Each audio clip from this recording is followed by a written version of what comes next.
Welcome to the CAS Clarity in 5. Thank you for joining me, Michelle. This series spotlights people doing kick-ass stuff in the accounting industry. Before we jump into the questions, can you give us a quick overview of your firm, team size, services, and revenue range if you care to share? Yes, I'd love to. So I'm with Breakaway and we are a franchise model and our size is about 4 million. We have 29 franchises all over the United States. And we're pretty focused on keeping everybody's week to 30 hours or less. I wouldn't call us a lifestyle firm or even a side hustle, but I would call it assisted entrepreneurship. And our franchises are bringing in roughly 200,000 a franchise. So it's pretty exciting. They get to set their own schedules, they get to select their own clients and their pricing. So there's no management. They truly own their own business. We are just here to help them scale with services and economies of scale. That's awesome. Since this series is powered by FinDaily, a tool built to automate financial digest of your numbers, how often do you check your firm's numbers? So that's a great question. And I think it actually begins on our client service side. So we like to do weekly reporting, check in with our businesses on how they're doing as far as revenue, expenses, collections. And because of how we check in and on our clients, their revenue grows, their profit increases, thus increasing our engagements and our opportunity. And so we engage in monthly membership kind of pricing. And so we check our books monthly, but we've been having about a 30 to 40% annual increase every single year. Nice. Mhm. So now let's get into the questions. What's the overarching goal or mission that's driving your firm? I think that we're committed to assisted entrepreneurship. So when I joined Breakaway and I'm one of the founders, one of the things that intrigued me was not having to do all the admin stuff, build a website, try to conjure some general liability insurance and put all the legal letters together. So what's really nice is you can run your own business, serve the clients that you want to, but not have to do all that back office stuff. So we truly are kind of assisted entrepreneurship model. And our motto is to bring joy. And I think that the joy really comes from that we're having to just focus on that kind of white glove customer service instead of all the kind of monotony that really sucks the joy out of owning and operating your own business. Awesome. Let people focus on the craft rather than the crap. That's well said. That should be a t-shirt. I stole that from somebody. I can't remember where. Abraham What's, Lincoln, I think. oh, yeah, probably so. What's the tech tool that saves you the most time? You know, I don't think one really comes to mind. I think if we think of it like train cars, that all of them work so well together and we purposely curate app partners.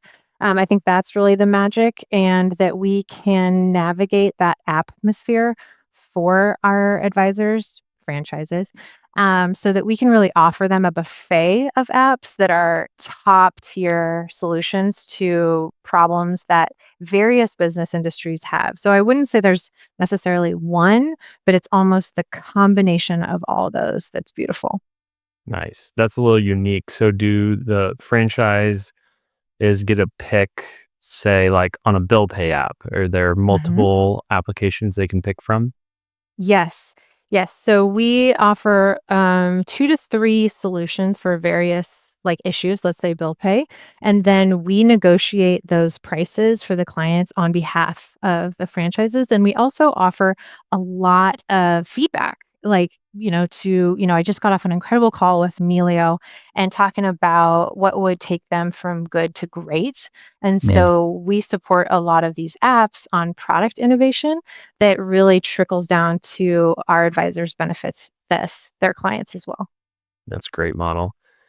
What is your favorite KPI and why? It can be either internal, external, or both. Okay, so this is great. I love KPIs. It's my love language, I'm pretty sure. But I would say one that I've been focusing on a lot lately is turnover, and then unpacking turnover by understanding, was it situational or systemic? If it's situational turnover, that's fine. I'm not going to like dig into it. I'm not going to take it personally. Now, if it's systemic, I want to improve the model. So there's something in the model that needs to be improved. So creating that level that we really push hard with our clients, which is compassionate clarity. I actually get compassionately clear with the advisors or clients that are moving on to say, like, is there anything we could have done better? How could we better support you? And then really removing all the pride and ego out of it so that we can have a stellar model. When you're stuck on a client decision, growth challenge, or just even a rough day, how do you get unstuck? Well, I think a rough day is different than like the business challenges. I think we're whole people with personal lives and all that, but I will stick to the business answer for this. I run any situation through our leadership principles. We have a really robust, there's 10 leadership principles, and I run everything through that. Once I get to the bottom of it, I usually have a trusted group of people that I throw the concept around and we do collective problem solving. Nice. Mhm. What is the one thing you wish you did sooner in your firm? Yeah. I mean, I really love the trajectory and our story of how we got to today.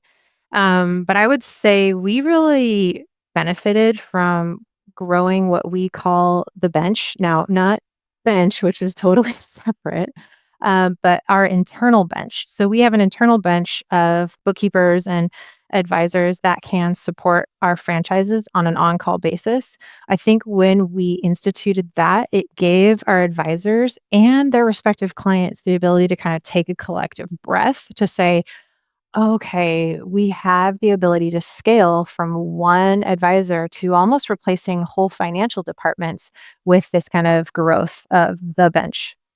Mm, nice. All right, this is your space to share a tip, story, or experience, or something you want to plug for the kick-ass community.